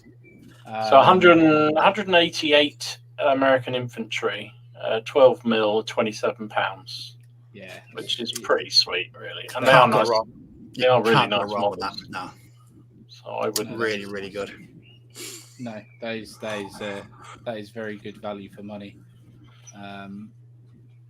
Crazy, absolutely crazy. Look at them; they look brilliant. But well done for getting involved in World War II gaming. Yes, you'll enjoy it. No, precisely. I'm just trying.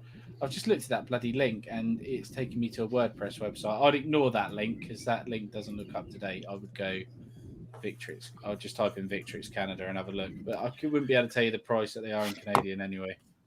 You'd have to look that up. Oh dear.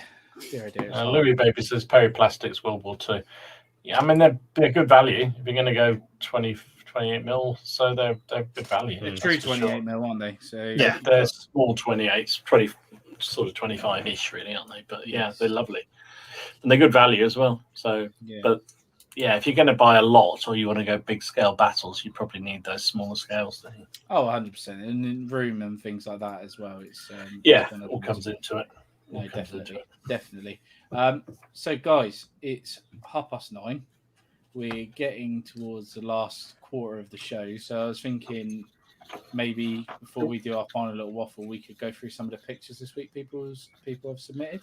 Yeah, go for it. So, guys, if you're interested in getting your pictures shown, be sure to be a member over on the Plastic Crack Podcast Facebook page, which is linked below. There's 3 questions you must answer. So if you join on a mobile, these questions free. Yes. If you join on a mobile phone or a cell phone and you don't answer the questions and it just takes you through, you're out of here. Yeah, you will be rejected. So you want to try and answer those questions. So if it does it, cancel it, try and redo it. And if it doesn't do it, then you'll have to do it on a computer. Because we don't want bots or just randoms coming into it. It just ruins it for everybody. So make sure you answer those questions. We haven't rejected you because we don't like you. We've rejected you because you haven't answered the questions. So where shall we begin? I've done it in at the beginning. Order. Yes, I have actually done it on the. I've done it in alphabetical order. So Andrew Hall this week. He's painted up these, which I really like actually because I like how he hasn't done them uniform, which is really, really cool. He's used a variety of colours. So he's used blues, he's used reds, there's browns, and there's some purple and some like turquoise as well. I love the bases. I really like the bases on there. I like I don't know if you know when like a base really, really suits a model, and we see some awesome basing on here. That looks really, really cool. Yeah, no, 100%. And no, I think that's it looks like he's put a base. He starts with white, so it lets all the colours pop quite nicely as well, which is really, really cool. And no, very nice. They're militia, aren't they? They are Perry Militia, American War of Independence, I think. Yeah, no, that's really cool. And I really like as well. You don't see it very often, but like he's mixed in, like he's got white and he's got black guys in there as well. I just noticed that. I saw that on the Facebook. I didn't notice that, but seeing it as a big picture, you see he's got black guys being represented in it as well. So it's really clever. It really works. It's really nice little touches like that make it authentic, doesn't it? So very nice. And I'm hoping I pronounced this next name correctly. So well done, Andrew. Lovely. Do you pronounce this Bjorn? I think that's right. Bjorn, that's my friend. That is an Adam Mage from Burrows and Badgers. That little critter I've seen cause absolute havoc on the tabletop.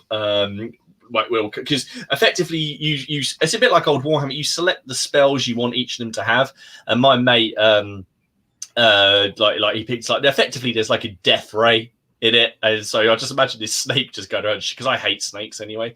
But this thing going around firing death rays at people. But it's a lovely model and a really, really nice paint job because it's a very simple single cast miniature, but that looks awesome. You really like it. I'll just put 2 and 2 together. There you go. Bjorn is crossing obstacle gaming. Okay, I don't know because you posted something. Now I've actually clicked. There we go.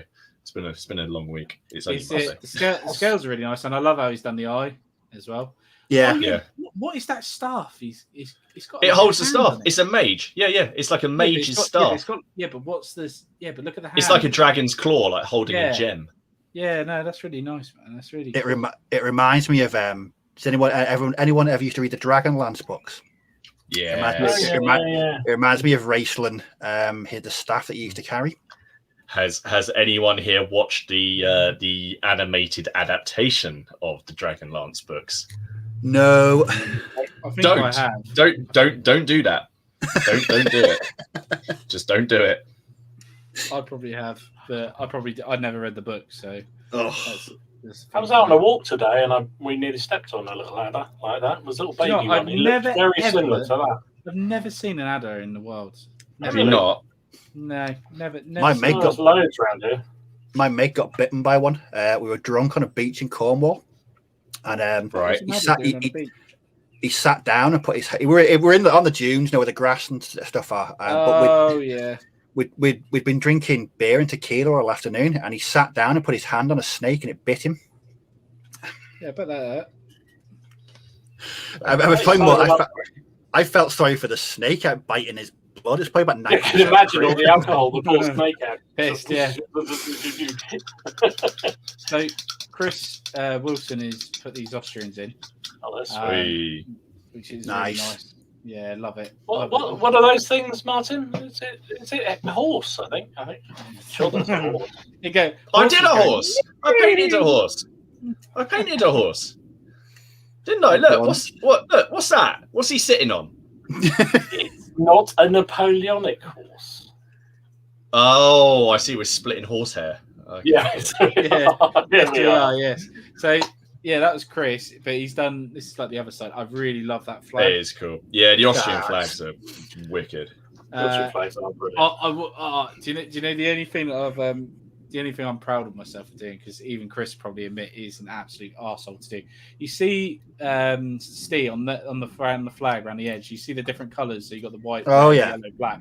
Round the actual pole itself, you do those stripes. So that's what I've done on mine, and it's a fucking nightmare to do that. And I'm glad that Chris has been very sensible and not tried to do that, because oh my god, it drove me insane. Leon posted a battalion of his Austrians the other day, and he said exactly the same thing. He said he wasn't going to do the flag. I've done it. It's such a nightmare. Hang on, we've got to give the first white flag, first yellow card of the night to Evil Jim Reaper. Snakes are always drunk, aren't they?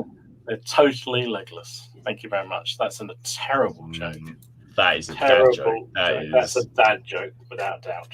He is a dad, though, isn't he? Yes. If I remember. Yes, he is. Yes. Yeah. So, Corey, up next, he's done some 10 mil Austrians. Keeping with the cavalry. More cavalry than Martin's done in a year. What's done that? Right. Oh, I feel this is getting a bit personal. Oh, no. Shit, I've done it again. Oh, that was karma, my friend. That was karma. Bloody horses. The only reason I'm doing these is so I can say, look, I've done three lots of cavalry. How many have you done, Martin? Right. Okay. That's it. I'm going to have to. Hey, we finally motivated him to do it. It won't be next week, because next week I'm hosting, but the week after. Peer pressure is finally won out. Yes. So, these are really nice, man. I for 10 mils, beautiful. Absolutely just do the job. Really nice. Really nice. And Dave done some really nice medievals here. These look like these parents. Oh yeah. Yes, they're Agincourt archers, aren't they? They are. Yeah, they are. Yeah, they're nice. They look probably from the English Army starter set, to be fair. Like I've got, so I think you get 6 or 8 men at arms in there, and then you obviously get a load of things. To be fair, if Dom, who paints the king, can paint a BMP mini for mine, get the week on his cavalry needs. What's that? To be fair, if Tom only paints 3 games, I might compare a version of when he can get it with cavalry. I don't need the cavalry. I've already painted thousands of them. That's the point. I'm just going to leave it up there. It's fine. It's okay.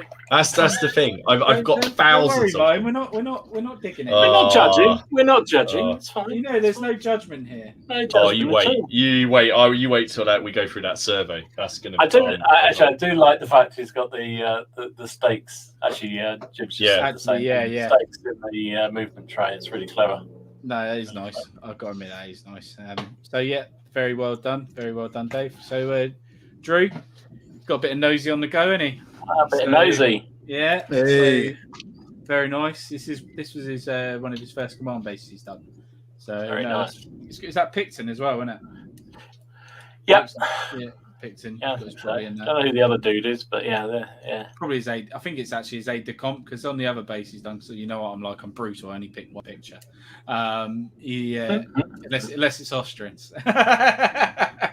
He's got like his aide de camp handing a letter off. which is really nice for one of his generals. So, no, that's really cool. So, next one along is Josh, who's been doing some Nazgul.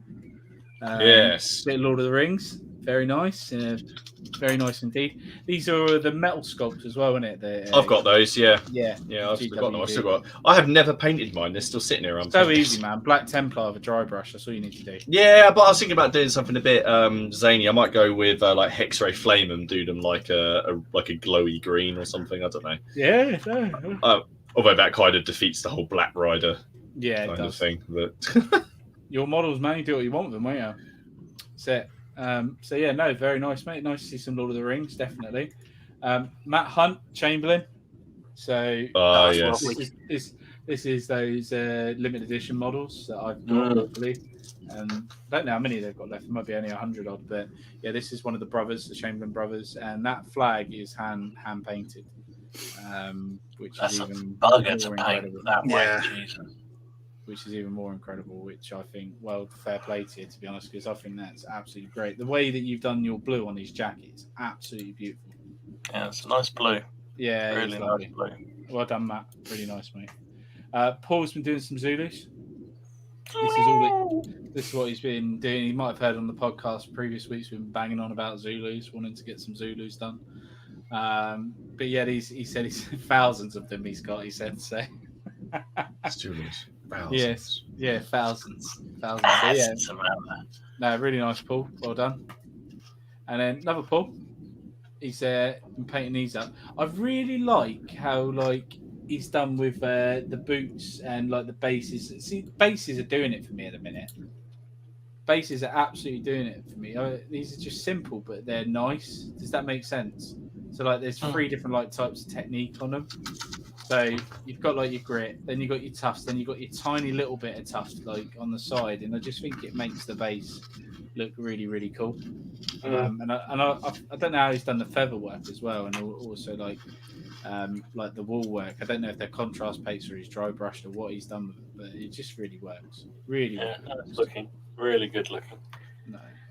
So Steve has been doing some of these. Not you, Steve. Different Steve. They're Claymore as well, aren't they? Yeah, they are. No, they're not. No, they're not. Well, the guy in the middle might be. Are they Barons? Are they Barons? Yeah. Footsore. Yeah, Football. Yeah. Look, again, paint job on them is just really nice. A nice little start of a retinue, isn't it? Yeah. Different colours than what I would have thought for medieval times, but it works, doesn't it? I think it's a nice. I quite like that sort of pale greeny colour almost, isn't it? Sort of, it's rather good. Next person. Still no idea. Next person's painted the best this week. You win the award because it's my week. Some beautiful dwarfs. Stephen Brewster's gone in there. I like how he's been very fantasy-esque with them and giving them blue beards, and green hair. Instead of how you'd imagine a dwarf. But they're really nice. The blunderbusters as well. They look Is that the correct hair of a dwarf? I don't know. I think I'd have to consult my book. It's brilliant. Love it. Yeah, no, and I think they're one-piece metal, but I can't remember who makes them. So if you are in the chat, Stephen, let us know. Something from Martin this week from Tony Phillips. Yes, I saw that. Yes, perfect. Bit of Dead Man's Hands. Really cool. Yeah, lovely. He's done a few things this week, Tony. He's made a chapel as well, I think. Yeah, I saw that. That looked ace. That really did. It's definitely looking cool, isn't it? Dead Man's Hand, simple game, played in a small area, perfect for everyone. Needs to play it. And finally, from Tony, you got some nice. Nice. Some lovely French cavalry. Absolutely beautiful. Stunning. I like that eagle as well. I can't work out if that's it's not one of the bronze ones, I don't think, but it's bloody lovely. Go on, Dom. Go on. I'm not saying a word. I'm waiting. I saw the Facebook comment. I saw the comment, so I'm just waiting. I'll leave that up there, and that's fine. Okay. It's absolutely fine. If you feel under pressure, mate, that's I don't want to put pressure on you. I know how difficult you find doing Napoleonic cavalry. So I'm gonna paint all those fucking 6 mil, and I'm gonna get wait. I love it. That's the news. Oh, They're my word. spell crow dwarves, apparently. Okay. Oh, very nice. Oh, and the resin. Very nice. Oh, jeez. Somebody Oh, said something else quite funny, Jesus, which made me laugh. the chat is going wild tonight. Kaiser, if you're interested in World War II German painting, my channel has 1 or 2 or 400 videos about painting Germans. Yeah, mine's So you might- as well. But for 15mm bases, because I'm basing my 50mm for chain of command, which are individual ones. So in the UK, I'm using sort of 1p and 2p pieces. It doesn't really matter though with the size. I mean, it all comes down to personal preference, really. But I sort of use ones and twos. I'm not too familiar with Canadian currency, so I don't know what the size of the coins would be like.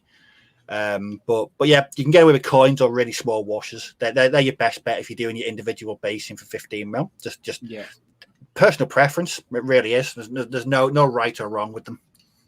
I can't find the comment anymore, but he said earlier on something about he used to play 40k and he's now moving into historical. So I think the thing you'll find with historical, yeah, exactly, is that it isn't all laid out for you. So there's a lot more flexibility. So, it's not like you have to do it a given way. And if you're a member over on the Plastic Crap Podcast Facebook group, you can ask these questions and we will be there to help you along with the whole community.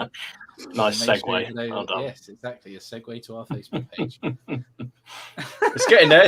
What's it about? It's only like 230 people. It's only been going 5 months. I don't know if that's good growth for a group. I think it is. Sounds good. It's doing Yeah, well. little washers do well, don't they, as well? Yeah. So, the dwarf, she's done that. The quality of these pictures is great, folks. The GP's just saying the quality is great. He loves watching work. Yeah, well done. Not jealous at all. That's it. No. And he's put, I love watching World War II painting stories. So yeah, Steve's done some. I've done some World War II stuff. But yeah, it's one of those. Oh, we are very much getting towards that time. Time. I'm gathering this code has not changed. It's that one. That is correct, isn't it? I hope not. Yeah, I think it's the same one. Yeah. He'll tell us in the chat if not. Yes. Yeah. So be sure to head over to mezzersminis.co.uk and check out Mezzers' Facebook page. And I've just got one thing I wanted to say. Just give me a second. Fill the gap. Dum dum dum dum dum dum dum dum dum dum dum dum. Why are you not loading fucking Facebook? You're shit. Oh, for God's sake, where is it? Oh yeah, there we go. So this is from Carl. He's got his new stock of V&V Vikings. He's Irish, 100 Years War in. Got Carthaginians as well. And he's got his new 54mm out, which is really nice. Kneeling Warrior Knight is there, by the way, as well. So definitely be sure to check out Carl's stock. And he's the proud sponsor of the Plastic Crack Podcast. And remember, 10% off. Tell Carl I nearly bought some of those Ottomans the other day, and then I managed to resist. I just managed to step away from the. Sorry, Carl, but I did. Yes. But yeah, there was a bit of clarity for a minute there, and I just thought. It's all right. When he has the booze, that's when the purchase. No, I'm heading back to look at those Italian Wars figures because I remember how great they are. Crazy, yeah.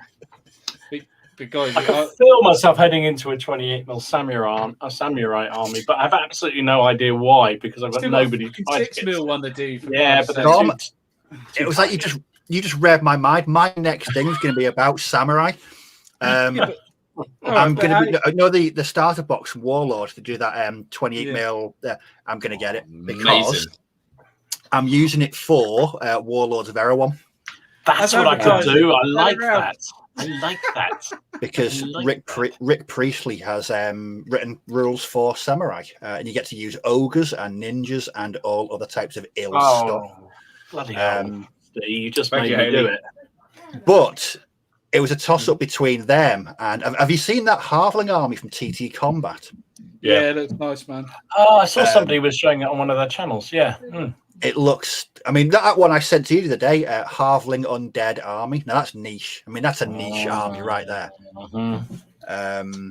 But I've decided I'm going to go for 28 mil samurai for my Warlords of Erewhon army. So where are you going to get Tom Cruise from?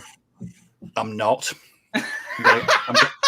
He's going to use one of the halflings. What are you talking about? Oh! Tom Cruise is going to come and get you now. Brilliant. I like Tom Cruise. I thought it's quite entertaining. Yeah. Oh, apparently, Clash of Spears has a samurai. Do you reckon he's not there by the door? Brilliant. No, I was letting my cat out. So I'm just enjoying my lovely McFlurry that my wife has just appeared with. So. We're not sponsored by McDonald's either, so yes. That's what I have. Yeah, I've seen Travis. I've seen your games. And yeah, I have to say it has. I did buy the rule book because I thought it looked really fun. But my problem is not many of the folks I play with like fantasy stuff, so it's difficult. See, Ken's given up. I haven't given up. There we go. We'll start it again. I haven't given up. It's one of those things that there's so many fucking things to do. It's like, what do I prioritize?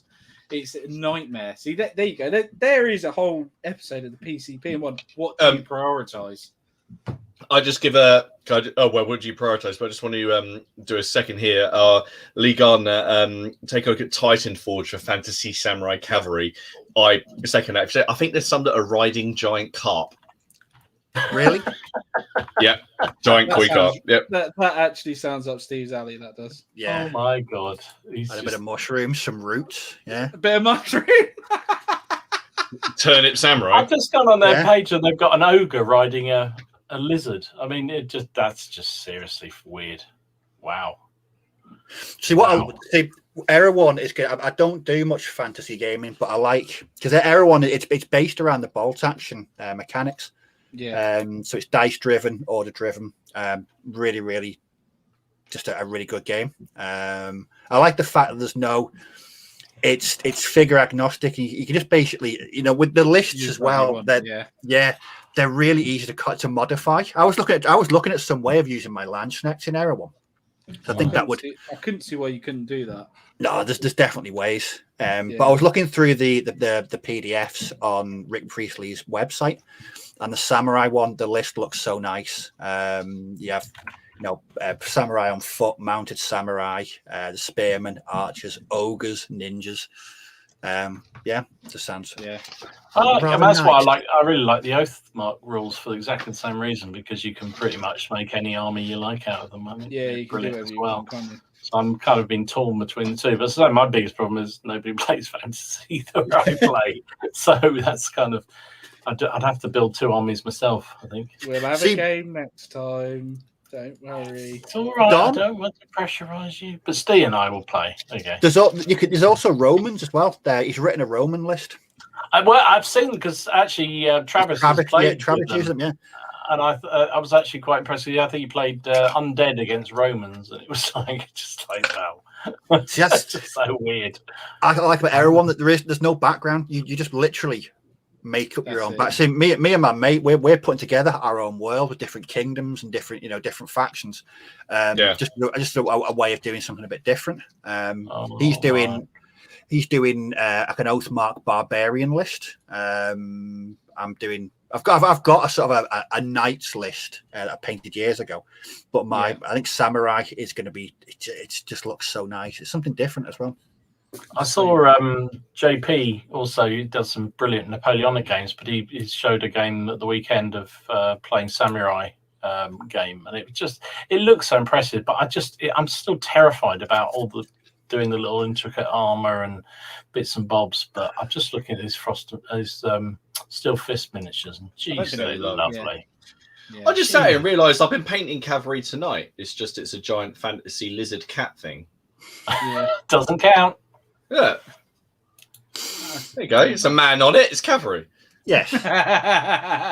Jesus Christ. I've just nearly swore very loud then. I just pronged myself on a Landsknecht sword.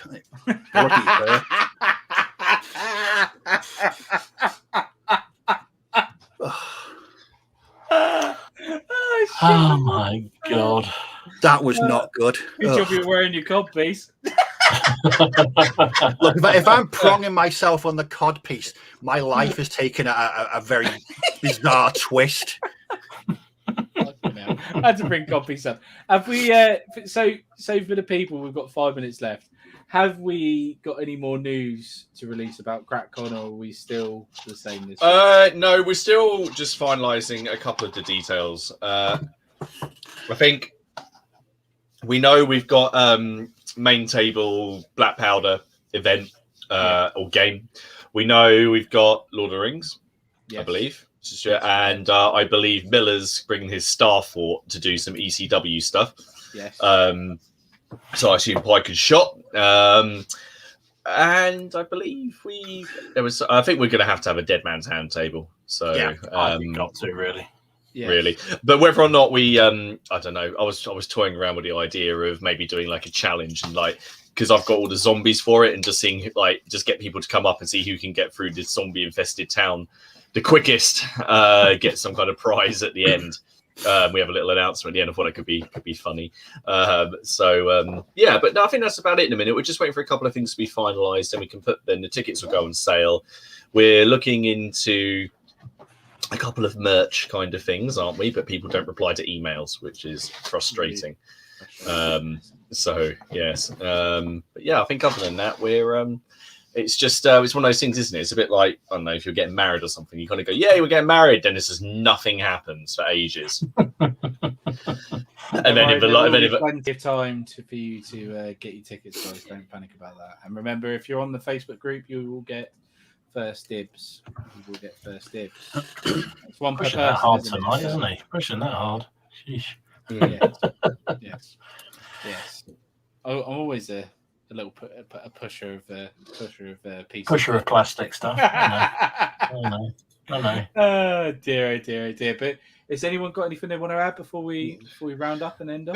No, just if you join late, you haven't heard, please go and complete the Great Plastic Crack survey for next week. You can find a link on the Facebook group or back in the chat, or I think Ken, if you linked it in the description of the video. It's in the chat. It's in the chat. So go and click that, fill it in. Remember, we're having a laugh and a bit of fun, and then log on next week because it's me hosting next week, and we'll go. Mine is hosting. Yeah, if anyone saw all the multiple videos going up or the changes in hosts, that was confusion.